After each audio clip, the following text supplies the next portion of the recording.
IMF वफ़द जी इस्लामाबाद में नाणे वारे वज़ीर इसहाक डार सां मुलाक़ात, कर्ज़ लाइ तय थियल मामलनि ते ॻाल्हियूं। IMF वफ़द मुआहदे जी शर्तुनि ते अमल करण जो मुतालबो करे छॾियो। पाकिस्तान IMF खां मुतालबनि ते अमल दरामद लाइ वक़्तु घुरी वरितो।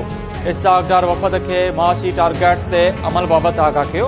ज़रियनि मूजिबि IMF बजट खोट 4.9% रखण ऐं सब्सिडी ख़तम करण ते ज़ोर भरियो। इसहाक डार चयो आहे त IMF जो कर्ज़ प्रोग्राम कामयाबी सां मुकमिल कयो वेंदो।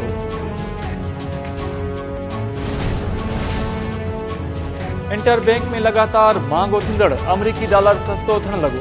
डॉलर जे अघ में ₹3.63 घटिताई। फ़ी डॉलर 266 रुपयनि जो थी वियो। ओपन मार्केट में डॉलर जी क़ीमत 275 रुपयनि ते बरक़रार। स्टॉक मार्केट में बि तेज़ी। 100 इंडेक्स में 611 पॉइंट्स ताईं इज़ाफ़ो रिकॉर्ड कयो वियो। तोशाखाना केस में इमरान खान ते फर्दे जुर्म 7 फरवरी ते लागू थींदो। इस्लामाबाद जी अदालत फ़ैसिलो ॿुधाए छॾियो। तोशाखाना केस में तलबी बावजूदि इमरान खान पेश न थियो। गैर मुल्की फंडिंग केस में बैंकिंग कोर्ट इमरान खान खे पेश थियण लाइ आख़िरी मोहलत। ज़मानत में 10 फरवरी ताईं बाद। अदालत चयो आहे त 10 फरवरी ते इमरान खान अदालत में पेश न थियो त संदसि ज़मानत रद्द कई वेंदी। नई दरख़्वास्त दाख़िल कई त ख़ारिज कई वेंदी।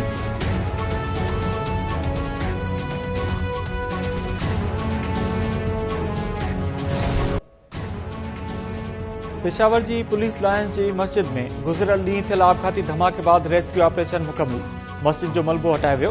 आपघाती हमले में बि शहीद थींदड़नि जो अंग वधी 95 थी वियो। 221 ज़ख़्मियुनि जो इलाज जारी। शहीदनि जा लाश पोस्टमार्टम बाद वारसनि हवाले। KPK में हिक ॾींहं जो सोग। क़ौमी झंडो बि निवियल। IG KP सिक्योरिटी लैब्स जो इतराफ़ कंदे चयो आहे त बमबार महिमान जे रूप में दाख़िल थियो। हमले जी जांच लाइ JIT जोड़े रहिया आहिनि। दहशतगर्द का जो आजाद आया हुआ है, दहशतगर्दों को जड़ से उखाड़ने के लिए अपनी कोशिशें जारी रखें। हम यही चाहेंगे इलेक्शन कमीशन कि वो जल्दी से अगले मरहलों की तरफ जाए और जो भी अक्सरियत हासिल करे। किसी के नाम के आगे मेयर नहीं होता। कराची शहर की आवाम जिसको चाहेगी उसको वो इलेक्ट, उन्होंने अपने वोट दिए, अब वो मेंबर्स को करें कि किसको इलेक्ट करते और आगे जाके हम सिर्फ ये जरूर कहेंगे कि हमारा ट्रैक रिकॉर्ड है। तो आप ये कहना कि जी बस मैं कैमरा 4 लगा दूं, इस वक्त भी कराची में बाकी शहरों से ज्यादा कैमरे कि जी वो एक नाम की खातिर की जी मैंने सेफ सिटी कर दिया और मैं अनाउंस कर दूं और लगा दूं, वो मैं नहीं करूंगा। मैं वो चीज करूंगा जो इस शहर के, इस सूबे के, इस मुल्क के लोगों का टैक्स का पैसा है वो प्रॉपर खर्च हो जहां। मुल्क की इस्तेहकाम लाइ दहशतगर्दनि खे शिकस्त ॾियणु ज़रूरी आहे। दहशतगर्दी ख़िलाफ़ जंग में कामयाबियूं बि मिलियूं आहिनि। वॾे वज़ीर मुराद अली शाह चयो आहे त कराची में चूंडूं पहिरीं थी वञनि हा त पीपल्स पार्टी खे अञा बि वधीक सीटूं मिलनि हा। मुंहिंजी ख़्वाहिश आहे त कराची जो मेयर पीपल्स पार्टी जो थिए। सिंध में तारीख़ जी सभ खां वॾी ॿोॾाई। 20 लख मुतासिरनि खे घर ठाहे ॾियणा आहिनि। फाइनेंसिंग जो इंतज़ाम करे रहिया आहियूं ऐं कम बि शुरू कयो वियो आहे।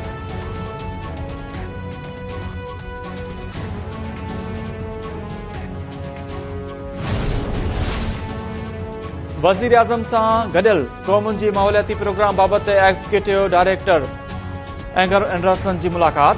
शहबाज शरीफ़ चयो आहे त दुनिया जो सभ खां वॾो मसइलो मौसमियाती तब्दीली आहे।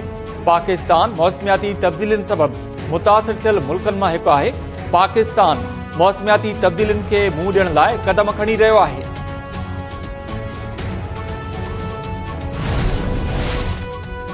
नेपरा खे इलेक्ट्रिक जी बिजली 10 रुपया 80 पैसा सस्ती करण जी मंज़ूरी ॾेई छॾी। कराची इलेक्ट्रिक सप्लाई कंपनी 10 रुपया 24 पैसा घटिताई जी दरख़्वास्त कई हुई। नेपरा ॿियनि डिस्कॉस लाइ बिजली 2 रुपया 32 पैसा फी यूनिट सस्ती करण जी मंज़ूरी ॾिनी। वापेदारनि खे फरवरी वारे महीने में रिलीफ मिलंदो।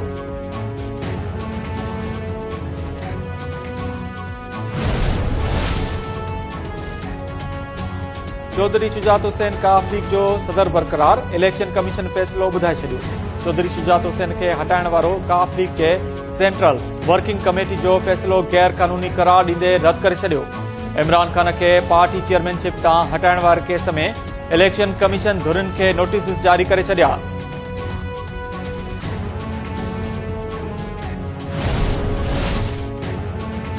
PTI KP में 90 ॾींहनि अंदरि चूंडूं कराइण लाइ पेशावर हाई कोर्ट में दरख़्वास्त दाख़िल कराए छॾी। PTI दरख़्वास्त में सिधा कई त असेंबलियूं टोड़ण खां पोइ 90 ॾींहनि अंदरि चूंडू करण लाज़मी आहे। इलेक्शन कमीशन चूंडुनि जी तारीख़ मुक़रर करण लाइ KP जे गवर्नर खे खत लिखियो, पर गवर्नर का बि तारीख़ न ॾिनी। आतिफ खान चयो आहे त वक़्त ते चूंडू करण आईनी ज़रूरी ऐं ज़रूरत आहे। ख़बर नाहे त PDM इलेक्शन खां छो भॼी रही आहे।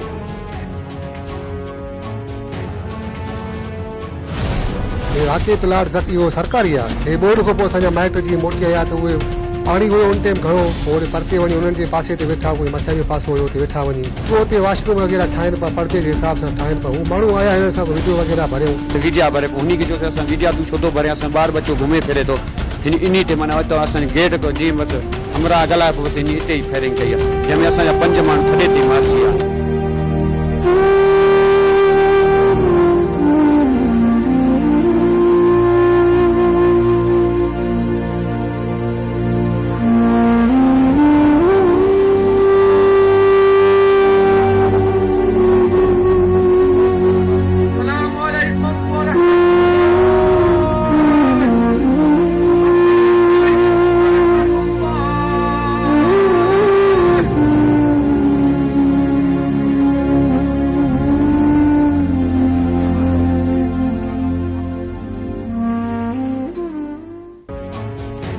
जोधापुर जे ॻोठ छुटलाबाद में गुज़िरियल ॾींहुं तहीम ऐं बबर बिरादरी जी ॿिनि धुरनि में जहिड़े दौरान ज़ख़्मी थियल वाटड़ू गुलाम हुसैन दस्ती बि फौत थी वियो, जहिड़े दौरान मारिजी वियलनि जो अंग वधी 7 थी वियो, जहिड़े दौरान क़त्ल थियल बबर बिरादरी जे 6 ॼणनि जी जनाज़े नमाज़ बाद तदफ़ीन कई वई।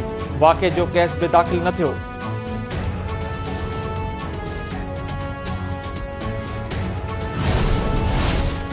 लाड़काणो पुलिस पारां मुबैना मुक़ाबले में ॾोहारी ॼाणाए मारियल नौजवान जे वारसनि जो नए दरे में सखर लाड़काणो रोड ते धरणो।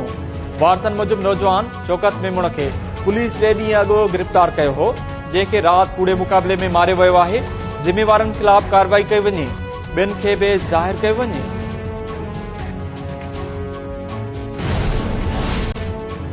आख़िरी चौधागी में पैसनि जी ॾेती लेती तां नौजवान क़त्ल।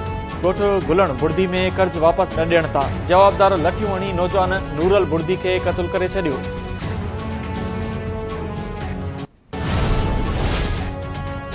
मेहड़ जो ॻोठ जाफर चांडियो में संगावती तकरार तां क़त्ल थियल भाउ ऐं भेण जा लाश पोस्टमार्टम बाद वारसनि हवाले। ज़ख़्मी थियल 5 ॼणा लाड़काणे मुंतक़िल, 1 ॼणो गिरफ़्तार, केस दाख़िल न थियो। गुज़िरियल ॾींहुं सौटनि विच में संगावती तकरार तां जहिड़े में भाउ ऐं भेण क़त्ल थिया हुआ।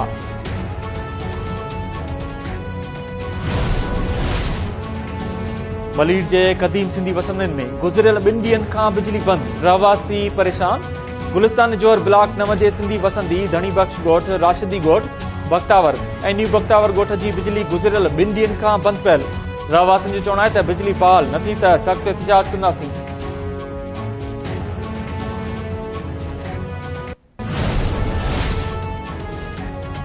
कराची जे इलाइक़े क्यामाड़ी में मुबैना तौर ज़हरीली गैस ख़ारिज थियण सबबि ॿारनि जे पहुचण वारनि ख़बरुनि बाबति रिपोर्ट सिंध हाई कोर्ट जे चीफ जस्टिस आॾो पेश। चीफ जस्टिस रिपोर्ट खे आईनी दरख़्वास्त में तब्दील करे छॾियो। लाॻापियल इदारनि खां रिपोर्ट तलब, DEO हेल्थ, DC क्यामाड़ी ऐं ॿिया 7 फरवरी ते तलब। हैदराबाद, बदीन, तलार ऐं शहजादपुर में सियासी समाजी धुरनि जो महांगाई ख़िलाफ़ एहतिजाज। हैदराबाद में SUP ऐं GDA पारां एहतिजाज कयो वियो। बदीन, तलार ऐं शहजादपुर में मुख़्तलिफ़ सियासी समाजी तंज़ीमुनि ऐं जमायतुनि शहरनि पारां एहतिजाजी मुज़ाहिरो कयो वियो। हुकूमत खां महांगाई कंट्रोल करण जो मुतालबो।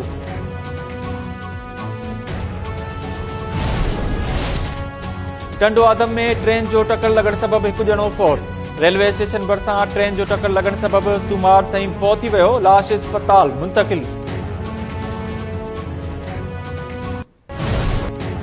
ऐं इमारत तां किरी ज़ख़्मी थियल खैरपुर वासी पोरत।